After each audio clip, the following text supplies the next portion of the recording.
আসসালামু আলাইকুম। সবাইকে আমন্ত্রণ জানাচ্ছি নবদ্বীপ টিভি সংবাদে। আমি রশনি হাদান। শুরুতেই জানিয়ে দিচ্ছি সংবাদ শিরোনাম। কানাডা বিএনপির সুবর্ণ জয়ন্তী উদযাপন উদ্বোধন। কানাডায় 55 বছরের কম বয়সীদের অ্যাস্ট্রাজেনেকা টিকা দেয়া স্থগিত। কানাডার লাইব্রেরিতে ছুরিকাঘাতে নিহত 1, আহত 6। অন্টারিওতে বিধিনিষেধ শিথিল হচ্ছে। আরসিএমপিতে হয়রানির ব্যাপারে ব্যবস্থা চান বিল ব্লেয়ার। ইবাদত বন্দেগীতে মগ্ন ধর্মপ্রাণ মুসলমানেরা। ইউরোপ থেকে বাংলাদেশে এলে 14 দিনের কোয়ারেন্টাইন। নাশকতা মামলায় নিপুণ রায় 3 দিনের রিমান্ডে। বাংলাদেশে দ্রুত বাড়ছে করোনা সংক্রমণ, 29 জেলায় ঝুঁকি সবচেয়ে বেশি। সচল ফেসবুক ও মেসেঞ্জার। হেফাজতের নেতাকর্মীদের ডাকা হরতাল। দেশবাসীর কাছে দোয়া চাইলেন আশরাফুল। বাংলাদেশকে হারিয়ে চ্যাম্পিয়ন নেপাল। এতক্ষণ শুনছিলেন শিরোনাম, এবারে বিস্তারিত। গত শনিবার 27 মার্চ কানাডার বিএনপির স্বাধীনতার সুবর্ণ জয়ন্তী উদযাপন কমিটির উদ্যোগে মহান 26শে মার্চ স্বাধীনতা দিবস উপলক্ষে আলোচনা সভা অনুষ্ঠিত হয়। আপনার আমার পরিচয় আছে, বাট সেটা ব্যক্তি পরিচয়, দলীয় পরিচয় না। আজকে আমি কখন আপনাদের মাঝে আসছি, কিভাবে? দলের মাধ্যমে। দলের যদি অস্তিত্বই যদি আপনারা যদি নষ্ট করে ফেলেন, আমি ক্ষমতায় নাই, আমার নাম আগে, আমার নাম পরে, আমার নাম পিছনে, এটা যদি আপনারা চিন্তা করেন তাহলে দলকে ছোট করা হয়। আগেই বলেছি, আলোচনা প্রথম হলো আমাদের মধ্যে সমঝোতা, আলোচনা, সমঝোতা। সূত্রটা হলো এটা, প্রথমে আমরা বন্ধু, তারপরে যদি কোনো ভুল ত্রুটি থাকে সেটাকে সমাধান, তারপরেই কিন্তু আমরা আবার বন্ধু। এই থিওরিতে আমাদেরকে আগাতে হবে। সভার শুভ উদ্বোধন করেন কানাডা সরকারের মাননীয় মন্ত্রী মিস্টার মার্ক মিলার। প্রধান বক্তা ছিলেন সাবেক মন্ত্রী, বিএনপির স্থায়ী কমিটির অন্যতম সদস্য আমির খসরু মাহমুদ চৌধুরী। বিশেষ অতিথি ছিলেন স্বাধীনতার সুবর্ণ জয়ন্তীর উদযাপন কমিটির সদস্য সচিব বীর মুক্তিযোদ্ধা আব্দুস সালাম। বিশেষ অতিথি হিসেবে আরও উপস্থিত ছিলেন কানাডিয়ান সংসদ সদস্য Mrs Salma Zahid, Louis Marcel ও বিএনপির সহ আন্তর্জাতিক সম্পাদক, উত্তর আমেরিকার সমন্বয়ক আনোয়ার হোসেন খোকন। কানাডার সুবর্ণ জয়ন্তী উদযাপন কমিটির আহ্বায়ক ফসল চৌধুরীর সভাপতিত্বে যুগ্ম সদস্য সচিব ইঞ্জিনিয়ার জাহিদ খানের সঞ্চালনায় স্বাগত বক্তব্য রাখেন সদস্য সচিব ইজাজ আক্তার তৌফিক ও সিনিয়র যুগ্ম আহ্বায়ক আহাদ খন্দকার। উক্ত সভায় আরও বক্তব্য রাখেন প্রধান উপদেষ্টা ইঞ্জিনিয়ার রেজাউর রহমান, উপদেষ্টা মাহবুব রব চৌধুরী, যুগ্ম আহ্বায়ক দেয়ান আব্দুর রাজ্জাক রাজু, মারিফুর রহমান, নবী হোসেন, মিসেস মালিহা মনসুর, নাজমা হক, জাকির খান, আব্দুল মান্নান, সিরাজুল ইসলাম মিজি, মুজিবুর রহমান, আনসারউদ্দিন, নাসিম আহমেদ, এজাজ খান, জয়নাল আবেদিন জামিল, কামরুল ইসলাম, অ্যাডভোকেট আনোয়ারুল কবির, MH মামুন, প্রফেসর বজলুর রহমান, মিফতাহুল কাদের ফাহিম প্রমুখ। সবার শুরুতে পবিত্র কোরআন থেকে পাঠ ও দোয়া পরিচালনা করেন মুহিম আহমেদ। এছাড়া বিপুল সংখ্যক বাংলাদেশি ভার্চুয়ালি এই অনুষ্ঠানে যোগদান করেন। উত্তর আমেরিকার দেশ কানাডার ভ্যাঙ্কুভারে শনিবার একটি লাইব্রেরিতে ছুরিকাঘাতে একজন নিহত ও 6 জন আহত হয়েছেন। পুলিশের উদ্ধৃতি দিয়ে সংবাদ মাধ্যম সিএনএ খবরটি জানিয়েছে। হামলাকারীর সন্দেহে একজনকে গ্রেফতার করা হয়েছে। পরিস্থিতি এখন নিয়ন্ত্রণে রয়েছে।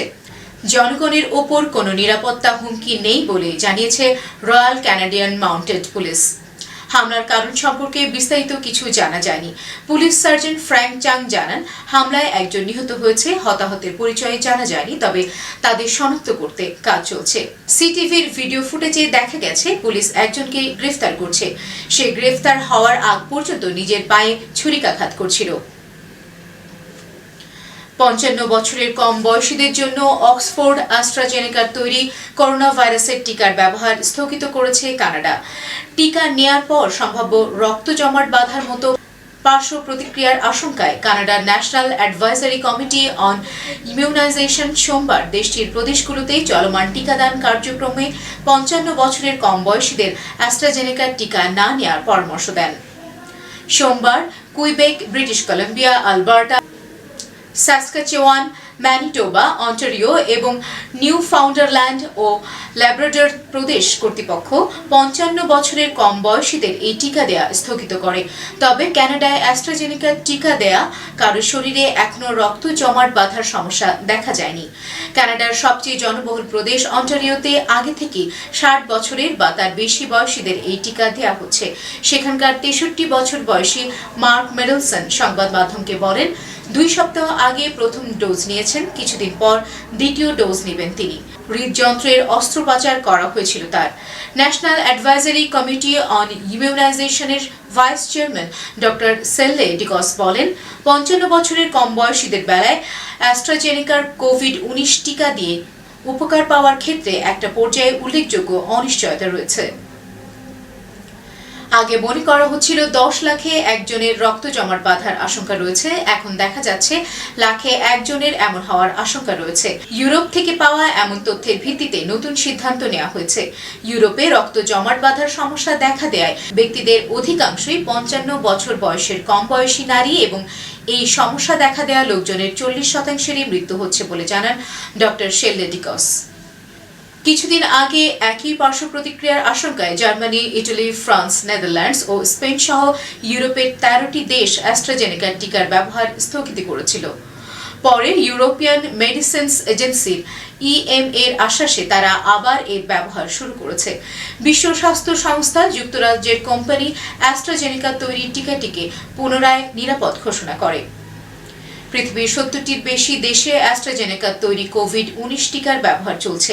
এছাড়া দরিদ্র ও উন্নয়নশীল দেশগুলোতে বিতরণের জন্য জাতিসংঘের পৃষ্ঠপোষকতায় চলমান কোভ্যাক্স প্রকল্পের টিকা সরবরাহ করছে অ্যাস্ট্রাজেনেকা। গ্রে জোনে বিধিনিষেধ শিথিল করে আরও কিছু সুনির্দিষ্ট আউটডোর কার্যক্রমের অনুমতি দেওয়ার পক্ষে অন্টারিওর প্রিমিয়ার ডগ ফোর্ড। সম্প্রতি হ্যামিল্টনে এক সংবাদ সম্মেলনে ডগ ফোর্ড বলেন, সরকারের রিওপেনিং ফ্রেমওয়ার্কের আওতায় আরও বেশি আউটডোরের সুযোগ দিতে গ্রে বা লকডাউন জোনে সংশোধনী আনতে চায় প্রদেশ। অনেককে প্রশ্ন করতে পারেন, আমি কি জনগণের বাইরে এসে মুক্ত বাতাসে নিঃশ্বাস নেওয়ার সুযোগ দেওয়ার পক্ষে? উত্তরে বলবো, অবশ্যই আমি এর পক্ষে। তবে আমি আবারও বলছি, আমি স্বাস্থ্য ও বিজ্ঞানের প্রতি ভরসা রাখতে চাই। 3 জন চিকিৎসকই যদি সম্মত হন তাহলে আমরা তাদের পরামর্শ নিয়ে সে অনুযায়ী এগোবো। শুধু চিকিৎসক নয়, মেয়রদেরও কথা শুনবো। কোভিড-19 হটস্পট হিসেবে টরন্টো ও পিল রিজিয়ন বর্তমানে গ্রে জোনে আছে। 2 রিজিয়নের জনস্বাস্থ্য বিভাগের মেডিকেল অফিসাররাই গ্রে জোনে সংশোধনী আনার পক্ষে তাদের অবস্থান ব্যক্ত করেছেন। সেই সঙ্গে এও বলেছেন, কিছু বিধি নিষেধে সামঞ্জস্য আনতে আলোচনা চলছে। এই পরিবর্তনের ফলে রেস্তোরাঁ চালু ও জিমগুলো বাইরে ফিটনেস ক্লাস চালু রেখেছে। নভেম্বরের শেষ দিক থেকে টরন্টো ও পিল রিজিয়নের সব জিম বন্ধ রয়েছে। রেস্টুরেন্ট খোলা থাকলেও তা কেবল টেক আউট সেবার জন্য। টরন্টো ও পিল রিজিয়ন বাদে গ্রেটার টরন্টো এরিয়ার সব এলাকাকে রিওপেনিং ফ্রেমওয়ার্কের আওতায় রেড জোনে অন্তর্ভুক্ত করা হয়েছে। রেড জোনে ইনডোর ডাইনিং এর পাশাপাশি জিম, হেয়ার সেলুন সহ আরও অনেক ব্যবসা খোলার সুযোগ রয়েছে। এছাড়া ইনডোর সীমিত পরিসরে জমায়েতের সুযোগও রয়েছে রেড জোনভুক্ত এলাকায়। এদিকে অন্টারিওর সায়েন্স অ্যাডভাইজারি টেবিল প্রদেশের সবচেয়ে বেশি কোভিড-19 সংক্রমিত গোল্ডেন হর্সশুর অঞ্চলগুলোতে 3 সপ্তাহের কঠোর লকডাউনের পরামর্শ দিয়েছে। গণমাধ্যমে প্রকাশিত RCMP ইন্টেলিজেন্স সেন্টার হয়রানির ব্যাপারে সংস্থাটি কি পদক্ষেপ নিচ্ছে তার ব্যাখ্যা চেয়েছেন কানাডার জননিরাপত্তা মন্ত্রী বিল ব্লেয়ার। আলফন্সে ম্যাকনেইলের প্রতিবেদনে বলা হয়েছে, গোয়েন্দা বিশ্লেষকরা কর্মক্ষেত্রে হয়রানির বিষয়ে অভিযোগ দেওয়ার পরও RCMPর জ্যেষ্ঠ কর্মকর্তারা 3 বছরের বেশি সময় ধরে তা আমলে নেননি। ন্যাশনাল ইন্টেলিজেন্স কোঅর্ডিনেন্স সেন্টারের ওপর প্রতিবেদন তৈরির কাজ 10 মাস আগে সম্পন্ন হয়েছে। যদিও এই ব্যাপারে ব্যবস্থাপনা কর্মপরিকল্পনা প্রণয়নের কাজ এখনো চলছে বলে জানিয়েছে RCMP। জননিরাপত্তা মন্ত্রীর মুখপাত্র মেরি লিজ পাওয়ার বলেন, আমরা আশা করছি ম্যাকনেইলের প্রতিবেদনটি গুরুত্বের সঙ্গে নিয়ে সুপারিশগুলো সতর্কতার সঙ্গে সময়মতো বাস্তবায়ন করা হবে। যদিও এই ব্যাপারে বিল ব্লেয়ারের পদক্ষেপের সমালোচনা করেছে জননিরাপত্তা ক্রিটিক শ্যানন স্টাবস। তিনি বলেন, আবারও গুরুত্বপূর্ণ ইস্যুতে ব্যবস্থা গ্রহণে ঢিলেমির স্বাক্ষর রাখলেন মন্ত্রী বিল ব্লেয়ার, কারণ এটি তার দায়িত্ব ও কর্তৃত্বের মধ্যেই পড়ে। মহাপরিচালক ক্যামেরন ওটিসের অধীনে আরসিএমপির ন্যাশনাল ইন্টেলিজেন্স সেন্টারে হয়রানির অভিযোগ ওঠে। সিকিউরিটি অফ ইনফরমেশন অ্যাক্টের আওতায় তাকে গ্রেফতারের পর 2019 সালের ডিসেম্বরে অভিযোগ খতিয়ে দেখার নির্দেশ দেওয়া হয়। ম্যাকনেইল তাদের প্রতিবেদনে বলেছে, 2016 সালে দায়িত্ব নেওয়ার পরপরই আরসিএমপির গোয়েন্দা বিশ্লেষকরা ক্যামেরন ওটিসের বিরুদ্ধে দুর্ব্যবহারের অভিযোগ করেছিল, কিন্তু 3 বছর পর তাকে গ্রেফতারের আগ পর্যন্ত অভিযোগকে গুরুত্ব দেওয়া হয়নি। দুর্ব্যবহারের শিকার কর্মীদের একজন বলেন, তার কাজকে আবর্জনা বলে ছোট করা হতো এবং এটা তার মানসিক স্বাস্থ্যের উপর প্রভাব ফেলে। বিল ব্লেয়ারের মুখপাত্র এ ব্যাপারে বলেন, আরসিএমপির অভ্যন্তরে সব ধরনের হয়রানি প্রতিরোধ ও নির্মূলের ক্ষমতা দেওয়া হয়েছে কমিশনারকে। আশা করছি অর্পিত দায়িত্ব তিনি পালন করবেন। আরসিএমপিতে হয়রানি বন্ধে অনেকদিন ধরেই অঙ্গীকার করে আসছে ফেডারেল সরকার। লিজ পাওয়ার বলেন, কর্মক্ষেত্রে কেউ বৈষম্য ও হয়রানির শিকার হোক, এটা একেবারেই কাম্য নয়, কিন্তু এটাই কানাডার অনেক কর্মী ও আরসিএমপির নিত্য বাস্তবতা। ইবাদত বন্দেগীতে মগ্ন ধর্মপ্রাণ মুসলমানেরা। যথাযোগ্য ধর্মীয় মর্যাদায় সারা দেশে পালিত হয় পবিত্র শবে বরাত। মহিমান্বিত এই রজনীতে পরম করুণাময়ের অনুগ্রহ লাভের আশায় নফল নামাজ, কোরআন তেলাওয়াত, জিকিরে মগ্ন ধর্মপ্রাণ মুসলমানেরা। মহিমান্বিত এই রজনীতে মুসলিম উম্মায় সুখ, শান্তি ও সমৃদ্ধি কামনা করে ও অতীতের গুনাহের জন্য ক্ষমা প্রার্থনা করে বিশ্বের মুসলমানেরা বিশেষ মোনাজাত করেছেন। হিজরি বর্ষের শাবান মাসের 14 তারিখের দিবাগত রাতটি মুসলমানেরা সৌভাগ্যের রজনী হিসেবে পালন করে থাকেন। এই রাতে মহান আল্লাহ তাআলা তাঁর বান্দাদের জন্য অশেষ রহমতের দরজা খুলে দেন। পবিত্র শবে বরাত মাহে রমজানের আগমনী বার্তা দেয়। পবিত্র শবে বরাত উপলক্ষে বায়তুল মুকাররম জাতীয় মসজিদে যথাযথ স্বাস্থ্যবিধি মেনে পবিত্র শবে বরাতের গুরুত্ব ও তাৎপর্য শীর্ষক ওয়াজ মাহফিল অনুষ্ঠিত হয়েছে। সোমবার বাদ মাগরিব ইসলামিক ফাউন্ডেশনের উদ্যোগে এই ওয়াজ মাহফিল অনুষ্ঠিত হয়। ইউরোপ থেকে আসা যাত্রীদের 14 দিনের প্রাতিষ্ঠানিক কোয়ারেন্টাইন বাধ্যতামূলক করা হচ্ছে। সোমবার রাত 12টা থেকে এই সিদ্ধান্ত কার্যকর হয়েছে বলে জানিয়েছে Civil Aviation chairman air vice marshal Mofidur Rahman. এছাড়াও যাত্রীদের নিজ খরচে হোটেলে থাকতে হবে বলে জানান তিনি।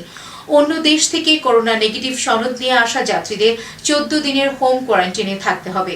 প্রশাসনের মাধ্যমে হোম কোয়ারেন্টাইন নিশ্চিত করা হবে বলে জানান সিভিল অ্যাভিয়েশন চেয়ারম্যান।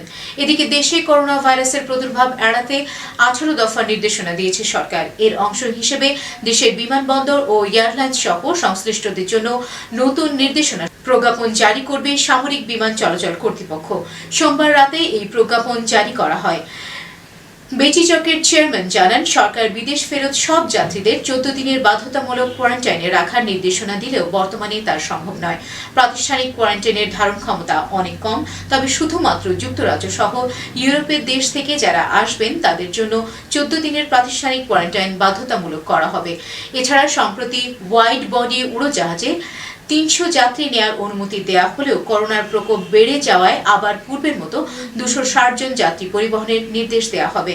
ফ্লাইটের ভেতরে সব যাত্রীকে মাস্ক পরতে হবে এবং যেসব উড়োজাহাজে এক সারিতে 3টি আসন রয়েছে সেক্ষেত্রে মাস্কের পাশাপাশি মাঝখানের যাত্রীকে ফেস শিল্ড পরা বাধ্যতামূলক করা হবে বলে জানা গেছে। সন্ত্রাস বিরোধী আইনের মামলায় বিএনপি নির্বাহী কমিটির সদস্য নিপুণ রায় সহ 2 জনকে 3 দিনের রিমান্ডে নিয়ে জিজ্ঞাসাবাদ করার অনুমতি দিয়েছে আদালত। পুলিশের আবেদনের পরিপ্রেক্ষিতে ঢাকার চিফ মেট্রোপলিটন ম্যাজিস্ট্রেট সিএমএম আদালতের ম্যাজিস্ট্রেট মামুনুর রশিদ সোমবার এই আদেশ দেন। ঢাকার সিএমএম আদালতের সহকারী পাবলিক প্রসিকিউটর হেমায়েত উদ্দিন খান বলেন, হাজারীবাগ থানার মামলায় বিএনপি নেতা নিপুণ রায় ও আরমান হোসেনকে সন্ত্রাস বিরোধী আইনের মামলায় গ্রেফতার করে আদালতে হাজির করে পুলিশের পক্ষ থেকে 7 দিনের রিমান্ড নেয়ার আবেদন করা হয়। রাষ্ট্রপক্ষের আইনজীবীরা নিপুণ রায়কে রিমান্ডে নিয়ে জিজ্ঞাসাবাদ করার আবেদন করেন। অপরদিকে আসামি পক্ষ থেকে রিমান্ড নেয়ার আবেদন নাকচ করে জামিনের আবেদন করা হয়। আদালত রাষ্ট্রপক্ষ এবং আসামি পক্ষের শুনানি নিয়ে প্রত্যেক আসামিকে 3 দিন রিমান্ডে নিয়ে জিজ্ঞাসাবাদ করার অনুমতি দেন আদালত। নাশকতা ষড়যন্ত্রের অভিযোগে নিপুণ রায়কে ঢাকার রায়ের বাজারের বাসা থেকে গ্রেফতার করে র্যাব, আর আরমানকে কেরানীগঞ্জ থেকে গ্রেফতার করে র্যাব। পরে নিপুণ রায় ও আরমান হোসেনের বিরুদ্ধে সন্ত্রাস বিরোধী আইনে মামলা করে হাজারীবাগ থানা পুলিশ। মামলায় নিপুণ রায়ের বিরুদ্ধে মোবাইলের মাধ্যমে আরমান হোসেনকে নাশকতামূলক কর্মকাণ্ড করার নির্দেশনা দেওয়ার অভিযোগ আনা হয়েছে। নিপুণ রায় বিএনপির স্থায়ী কমিটির সদস্য গয়েশ্বর চন্দ্র রায়ের পুত্রবধূ। স্বাস্থ্য বিভাগ জানিয়েছে দেশে করোনা ভাইরাসের আক্রমণ দ্রুত হারে বাড়ছে এবং এই মুহূর্তে অন্তত 29টি জেলা করোনা ভাইরাসের উচ্চ সংক্রমণের ঝুঁকিতে রয়েছে। এসব জেলার মধ্যে রয়েছে ঢাকা, চট্টগ্রাম, নারায়ণগঞ্জ, মুন্সিগঞ্জ, ফেনী, চাঁদপুর, নীলফামারী, সিলেট, টাঙ্গাইল, গাজীপুর, কুমিল্লা, নোয়াখালী, মাদারীপুর, নওগাঁ ও রাজশাহী। সোমবার স্বাস্থ্য অধিদপ্তরের এক জরুরি সংবাদ সম্মেলনে এই তথ্য জানানো হয়।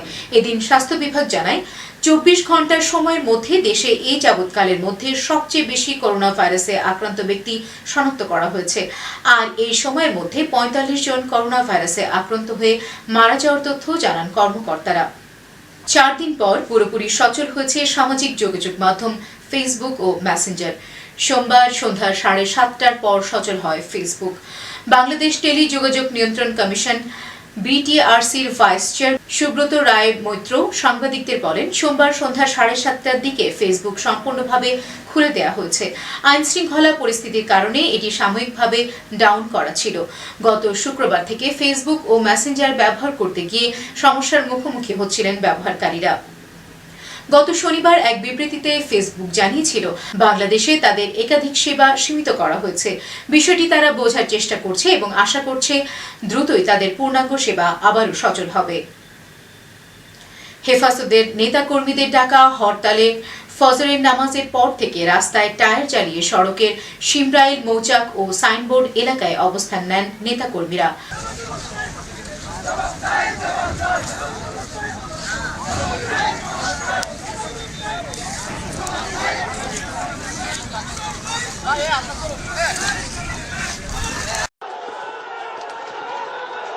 Clashes erupted between hundreds of demonstrators who were protesting the visit of Indian Prime Minister Narendra Modi and police on Friday in the country's capital Dhaka. The violence escalated with protesters throwing projectiles while police fired rubber bullets, threw projectiles and deployed water cannons in the area near the Baitul Mukarram National Mosque. Indian Prime Minister Narendra Modi arrived on Friday in Bangladesh's capital to join celebrations marking 50 years of the country's independence. Critics accuse Modi's Hindu Nationalist Party of stoking religious polarization in India and discriminating against minorities, particularly Muslims. Modi's two-day visit, his first abroad since the coronavirus pandemic began last year, includes commemorating 100 years since the birth of Bangladeshi independence leader Sheikh Mujibur Rahman, the father of current Prime Minister Sheikh Hasina.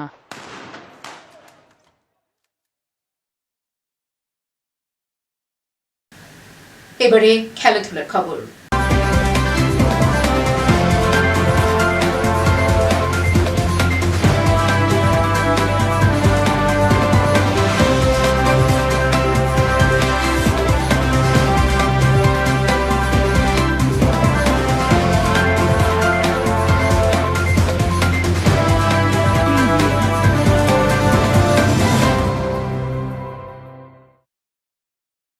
জাতীয় দলের সাবেক অধিনায়ক মোহাম্মদ আশরাফুল মহামারী corona ভাইরাসে আক্রান্ত হয়ে দেশবাসীর কাছে দোয়া চেয়েছেন। টেস্ট ক্রিকেটের ইতিহাসে সর্বকনিষ্ঠ সেঞ্চুরিয়ান বলেন, দোয়া করবেন যেন দ্বিতীয় পরীক্ষায় সুখবর পাই। আমার শরীরে কোনো ধরনের উপসর্গ নেই, কোনো অসুবিধাও নেই। প্রথম পরীক্ষায় আশরাফুল পজিটিভ হওয়ায় দ্বিতীয় পরীক্ষার জন্য নমুনা দিয়েছেন তিনি। সোমবার পাওয়া যাবে দ্বিতীয় পরীক্ষার ফল।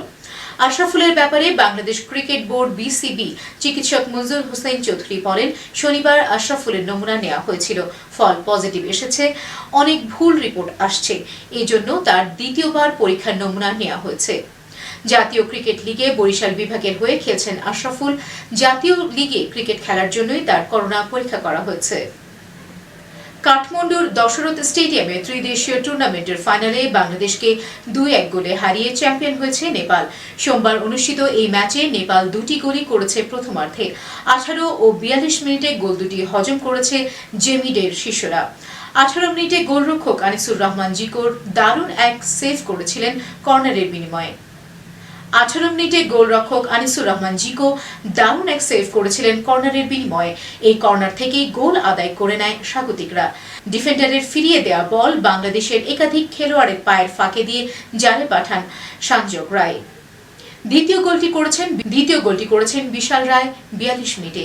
83 মিনিটে জামাল ভুঁইয়ার কর্নার থেকে সোফিল হেডে গোল করে ব্যবধান 1-2 করেন। শেষ পর্যন্ত 1-2 গোলের হারে 22 বছর পর নেপালের কাঠমান্ডুতে শিরোপা জয়ের স্বপ্নভঙ্গ হয় বাংলাদেশের। উল্লেখ্য 1999 সালে এই স্টেডিয়ামে নেপালকে ফাইনালে হারিয়ে বাংলাদেশ এশিয়া গেমসের প্রথম স্বর্ণ জিতেছিল। এবারে আবহাওয়ার খবর।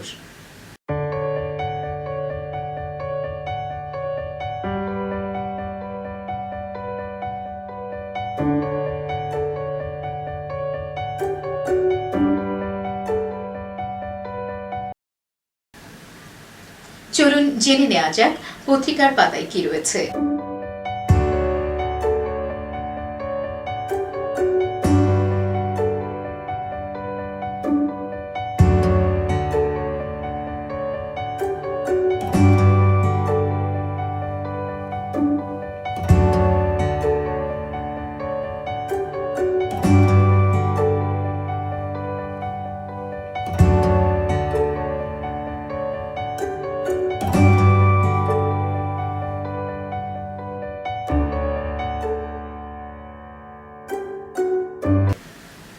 জেনে নিন 5 ওয়াক্ত নামাজের ও আজানের সময়সূচি।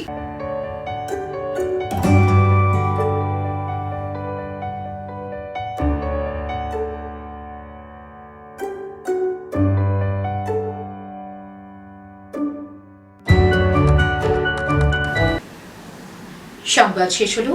সকলের সুস্থতা কামনা করে বিদায় নিচ্ছি।